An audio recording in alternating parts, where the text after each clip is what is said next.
이번 주에는 본문의 주의 법도를 지킨다를 중심으로 그걸 다니엘서와 연결을 시켰습니다. 다니엘서의 특징은 전반부는 역사적 사실, 소년 다니엘, 장년 다니엘, 노년 다니엘이 바벨론 페르시아를 살면서 신앙인으로서 겪는 갈등, 어려움, 승리를 말하고 그 가운데 하나님의 도우심을 증거합니다. 열왕기서, 역대기서와 같은 역사적인 일들, 또 세상의 역사적인 왕들의 이름이 나옵니다. 그에 반해 다니엘서의 후반부는 다니엘이 꿈에 본 환상과 천사가 말해주는 해석의 내용, 이해예요. 유대교에서는 다니엘을 열왕기서, 역대기서 같은 역사서에 넣지를 않고 선지서에 넣어 놓습니다. 그것도 메이저 프로핏, 대선지자라 부릅니다. 예수님도 다니엘을 선지자로 부르십니다. 너희가 선지자 다니엘이 말한 바 멸망에 가증한 것이 거룩한 곳에 선 것을 보거든. 그렇게 다니엘이 선지자로 불리고 선지서에 포함이 되는데요. 다니엘은 일반적인 선지자와는 조금 다릅니다. 보통 선지자는 하나님의 말씀을 받고 특정 대상에게 가서 전합니다. 아모스로 하면 남왕국 유다 사람인데 북왕국 왕에게 가서 말씀을 전하라 해서 북왕국에 가서 말씀을 전하고, 요나는 니느웨, 지금으로 하면 북부 이라크 모술, MOSUL, 전에 이제 ISIS의 수도였던 모술에 가서 말씀을 전합니다. 그에 반해 다니엘은 하나님께 받은 말씀을 유대인들에게 가서 전하는 일은 하지 않습니다. 그러나 문서로 기록을 남겨서 선지자로 인정을 받습니다. 또 보통 선지자는 말씀을 전하는 일만 합니다. 아모스는 북왕국에 가서 말씀 전하고 바로 남왕국으로 돌아오고, 요나도 니느웨에 가서 말씀을 전하고 거기 계속 있는 게 아니라 이스라엘로 돌아오죠. 아모스가 북왕국에 계속 있으면서 북왕국 왕이 내가 전한 말씀대로 사나 안 사나 지켜보면서 왜 내 말씀대로 안 사냐, 하나님 말씀대로 살아라, 그렇게 감독하고 훈계하고 그러지 않습니다. 요나도 니느웨에 계속 있지 않고 돌아옵니다. 그에 반해서 학계 선지자는 자기가 전한 말씀대로 백성들이 살 때까지 옆에 붙어서 계속 권면하고 또 훈계하는 일을 합니다. 학계서의 내용은 무너진 성전을 재건하라입니다. 학계는 그 말씀을 전하고 내 사명 끝이다 이러지 않고, 예루살렘 백성들에게 왜 성전을 빨리 재건하지 않느냐, 너희들 집은 짓고 농사는 다 하면서 왜 하나님의 성전에는 관심이 없느냐, 그렇게 백성들과 갈등도 하고 훈계도 하는 더 어려운 사명을 감당합니다. 곧 학계가 받은 사명은 다른 선지자보다는 더 어렵다, 길다고 할 수 있습니다. 자기가 전한 말씀대로 사는지를 확인하고 감독하기 때문에 그래요. 그걸 이제 비유로 적용을 하면요, 제가 1년에 한 번 남미 선교를 갑니다. 목적은 현지 선교사님 위로하고 돕는 거예요. 가서 복음도 전하고 찬양도 하고 설교도 합니다. 담임 목회와 선교지 방문 단기 선교에 차이가 있습니다. 선교지는 잠깐 갔다가 옵니다. 내가 전한 복음, 설교한 대로 현지인들이 사는지 안 사는지 제가 확인할 수도 없고 붙어 감독할 수도 없습니다. 책임은 현지에 상주하는 현지 선교사님이 그 인원들을 책임지고 목회하는 거지 잠깐 갔다 온 제가 하는 게 아니에요. 그래서 담임 목회와 선교지 방문의 차이점 중 하나는 책임감입니다. 부흥의 특강 외부 강사도 마찬가지입니다. 외부 강사는 초청을 받아서 말씀을 전하는 일만 합니다. 확인, 독려, 감독은 못하죠. 할 수도 없습니다. 또 외부 강사가 또 여러분을 위해서 기도하는 것이 아닙니다. 외부 강사는 여러분 자녀의 이름을 모릅니다. 여러분과 자녀를 위해 기도하는 것은 담임 목사이에요. 곧 아모스와 요나는 단적으로 비유하자면 외부 강사 단기 선교팀과 같은 거고, 학계 예레미야는 담임 목회나 또 현지 선교사와 같다고 할 수 있습니다. 그렇게 다니엘서의 후반부는 환상과 천사의 이야기지만 전반부는 다니엘의 실제 역사, 그것도 우상 숭배자, 불신자들 틈에서 믿음 지키고 살아가는 어려운 이야기, 그러나 또 하나님이 능력으로 역사하시는 이야기를 전합니다. 곧 하나님의 말씀대로 사는 본을 보여주죠. 적대적 환경에서 믿음 지켜가는 본을 다니엘서가 보여줍니다. 그걸 본문의 고난과 핍박 속에서 주의 법도를 따라 사는 시편 저자로 적용을 하면 본문의 저자가 선지서 중에서 자신이 처한 상황과 많이 교집합이 있다. 내가 이 선지서를 읽고 위로를 받는다면 다니엘서입니다.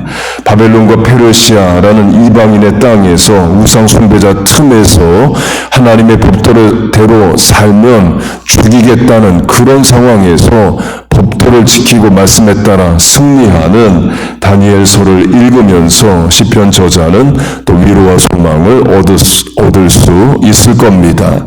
또 같은 차원으로 시편 저자가 다른 선지서를 찾아 읽으라 그러면 예레미야서입니다. 예레미야도 학계 선지자와 같습니다. 하나님의 말씀을 전하고 끝이 아니라 40년 동안 예루살렘에 붙어서 매일 성전에서 외치고 또 왕에게 편지 쓰고 하는 일을 합니다. 그럼 왕이나 백성이 듣냐? 안 듣습니다. 왕은 편지 보내면 찢어버리고 다시 또 보내고 다른 선지자들은 예레미야를 인정 안 하고 때리고 성문에 묶어놓아서 오고 가는 사람들에게 조롱을 당하게 만듭니다. 곧 예레미야도 학계처럼 주신 말씀을 전하고 그 자리에서 그 말씀대로 살도록 독려하는 어려운 일을 감당했습니다. 그리고 당한 일은 오직 멸심, 모욕, 매질 뿐이었어요. 본문의 저자가 처한 상황도 그와 같다고 할 수 있습니다. 본문이 176절입니다. 성경 기록상 가장 긴 기도입니다. 본문의 특징은 한 자리에 앉아서 한 번에 감정이나 마음이나 기도 제목으로 기도했다기보다는 긴 세월의 기도를 다듬고 정리한 기도문입니다. 근거는 본문 시편이 알파벳 시편입니다. 영어식으로 하면 1절에서 8절은 A로 시작하고 2절에서 또 16절은 9절에서 16절은 B로 시작하고 이런 식으로 히브리어 알파벳 머리, 둔을 맞춰가면서 쓴 시이에요. 다듬고 정리한 기도문이라는 거죠. 그리고도 176절입니다. 또 긴 세월의 기도를 어느 날 정리를 하고 그것도 시로 만드는 과정에서 알파벳 맞춰가며 쓴 거예요. 긴 세월의 기도문이라는 것은 고통, 고난의 문제도 길었다는 거죠. 성경에 많은 인물들이 그런 삶을 삽니다. 요셉은 13년 동안 노예와 죄수의 삶을 살고 다윗은 10년이 넘는 세월을 도망자로 살아가고 모세 광야 40년 세월, 아브라함 100년 동안 자식 없음, 예레미야 40년 세월의 선지자의 어려운 일들을 감당합니다. 그 말은 시편의 저자가 긴 세월 고통 중에 있었다는 거예요. 그런데 그 긴 고난의 기간 동안에 뭘 하고 있냐, 뭘 하겠다고 하나님 앞에 작정하고 있느냐, 주의 법도를 따라 살겠다, 어려울수록 주의 법도를 붙잡겠다를 말합니다. 예레미야가 그렇게 살았고 다니엘이 그렇게 살았습니다. 그리고 우리도 그렇게 사는 거예요. 우리도 다니엘서를 읽으면서 본문 시편을 또 읽으면서 나도 그렇게 살겠다 작정하고 또한 그런 시편 저자를 다니엘을 도우신 하나님, 나를 도우시고 자녀를 도와달라 그렇게 간구하는 거예요. 성경의 인물들, 성도의 본을 받아 살아가는 우리 모두 되시길 축복합니다. 어제 고린도전서 3장이 말하듯이 우리의 몸이 거룩한 성전이다. 그래서 다니엘서 후반부의 71의 예언 중에 멸망에 가증한 것이 거룩한 곳 성소에 선다를 우리에게 적용하면 내 몸이 성전이다. 내 가치관, 삶의 습관, 생활 습관 이런 것들이 멸망에 가증한 것을 따라 살면 안 된다. 로 강조를 했습니다.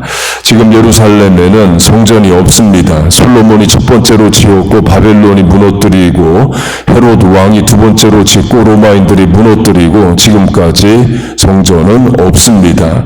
그래서 성전이 없기 때문에 또 우리는 교회 중심 신앙생활을 하기 때문에 교회로 적용을 하겠습니다. 교회에서 할 수 없는 일은 직장, 학교, 가정에서도 안 한다는 명제 가치관으로 산다면 능력 있고 거룩하고 구별된 삶을 살 수 있습니다. 교회에서 술 마시고 술 취해서 노래 부르고 그러지 않죠. 그러면 교회에서 할 수 없는 일인 술 취하는 일은 세상에서도 하지 않는 거예요. 그러면 내 몸이 성령이 내주하시는 거룩한 성전이니까 가정, 사회에서도 내 몸은 거룩한 성전이 되게 하는 겁니다. 교회에서 담배 피지 않죠. 백인교회, 흑인교회는 또 한국교회처럼 담배를 단속하지는 않습니다.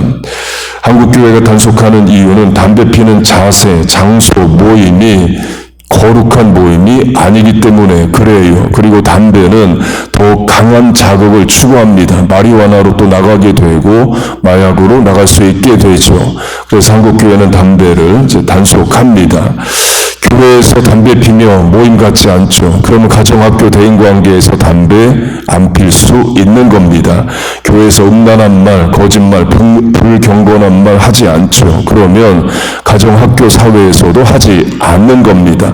이 정도만 해도 우리와 자녀들 세상 나가서 자기 몸 지키고 믿음 지키고 거룩한 삶 살 수 있습니다. 세상의 많은 유혹으로부터 자신을 지킵니다. 너의 몸이 성전이다의 적용점이 교회에서 할 수 없는 일은 세상에서도 하지 말라 이렇게만 말해줘도 큰 단속이 됩니다. 그 부모로서 대학, 직장, 결혼으로 멀리 떨어져 있는 자녀에게 이런 권면을 할 수 있습니다. 너희 몸이 성전이다. 교회에서 할 수 없는 일, 말, 행동은 세상 학교에서도 하지 마라. 그리고 주일 성수 예배로 하면 우리가 하나님을 볼 수는 없다. 그러나 하나님께 나를 보여드릴 수는 있다. 주일 예배로 너를 하나님 앞에 나와 보여드려라. 예배드려라. 다니엘처럼 학교, 직장에서 믿음 지키고 사는 모습을 하나님께 보여드려라. 대학 가서도 결혼해서도 신앙생활 잘하고 주일 성수해라. 권면할 수 있습니다. 새벽 기도로 적용하면 당신들 하나님 볼 수 없다면서 하나님 영이시라 보이지 않는다면서 그런데 왜 새벽에 나가 모여서 사람들끼리 뭐하고 있느냐 묻는다면 우리의 답은 이겁니다. 하나님을 볼 수 없지만 하나님께 나를 보여드린다. 하루 첫 시간 하나님 앞에 나와 예배하는 것 보여드리고 살아간다. 그렇게 말할 수 있습니다. 전술한 대로 다니엘서의 후반부는 다니엘이 본 환상입니다. 귀한 내용이에요. 예수님도 인용하시고 계시록도 인용합니다. 그런데 이번 주 내내 강조한 것은 다니엘서의 환상에 드러나는 부분도 귀하지만 환상은 감추어진 부분이 있습니다. 묵시, 예언이라 그래요. 그래서 여러 해석이 있고 또 정확히 모르는 부분도 많습니다. 그에 반해서 다니엘 전반부는 메시지 분명합니다. 전쟁 포로로 끌려가서 우상 숭배자들 틈에서 성도가 어떻게 믿음을 지키고 살아가느냐, 거기서 겪는 고민, 갈등, 어려움 있지만 또 하나님은 어떻게 능력으로 도우시느냐를 뚜렷이 증거합니다. 현실적으로 우리가 다니엘을 본받는다면 그래 나도 다니엘처럼 네 가지 환상 보고 천사 나타나서 해석해주고는 없을 수 있는 일일 수 있습니다. 그러나 우리가 겪는 현실은 다니엘서의 전반부와 같습니다. 성도가 직장, 대인관계, 세상에서 고민하고 또 갈등하고 하나님은 그 가운데서 역사하시고는 우리도 다니엘과 같은 또 어려움, 갈등, 고민 속에 있는 거죠. 시편 저자도 176절이나 되는 긴 기도문을 통해서 내가 환상봤다, 천사를 통해 해석받았다 그런 얘기는 없습니다. 오늘도 주의 법도를 붙잡고 어려움을 이기고 인내하겠다 얘기가 176번 나오는 거예요. 우리도 그렇게 살아가는 겁니다. 하나님 인생의 한때 꿈과 환상과 천사 만나게 하시면 또 감격하고 감사하는 거고, 그런 체험 없으면 이미 주신 말씀 주의 법도 붙잡고 오늘도 믿음 지키고 하루하루 살아가는 겁니다. 또 그렇게 말씀 붙잡고 살아가는 성도에게 환상도 체험도 하나님이 주시는 거죠. 그 그렇게 본문의 저자처럼 주의 법도를 붙잡고 다니엘의 본을 받아 살아가는 우리와 자녀 교회 되시기를 주의 이름으로 축복하고 축원합니다. 아멘. 기도하겠습니다. 하나님 아버지, 다니엘이 보여주는 신앙의 본문의 저자가 기도로 하나님 앞에 부르짖는 내용, 작정들이 우리의 간증, 체험, 고백되게 하여 주시옵소서. 다니엘의 이민생활 도우신 하나님, 우리를 도와주시고 시편 저자가 어렵고 긴 고난 가운데서도 그래도 하나님께 한 걸음 더 가까이 나가고 말씀 붙잡고 이기는 삶을 우리도 본을 받게 하여 주시옵소서. 우리의 몸이 거룩한 성전임을 깨닫고 사는 부모 자녀 되게 하시옵소서. 오늘도 주의 전에 나와 기도하고 하루를 살아갑니다. 남은 시간, 공간, 판단 결정들에 하나님 함께 하시옵소서. 간구하는 기도의 제목에 마음의 소원에 은혜를 내려 주시옵소서. 예수님의 이름으로 기도하옵나이다. 아멘.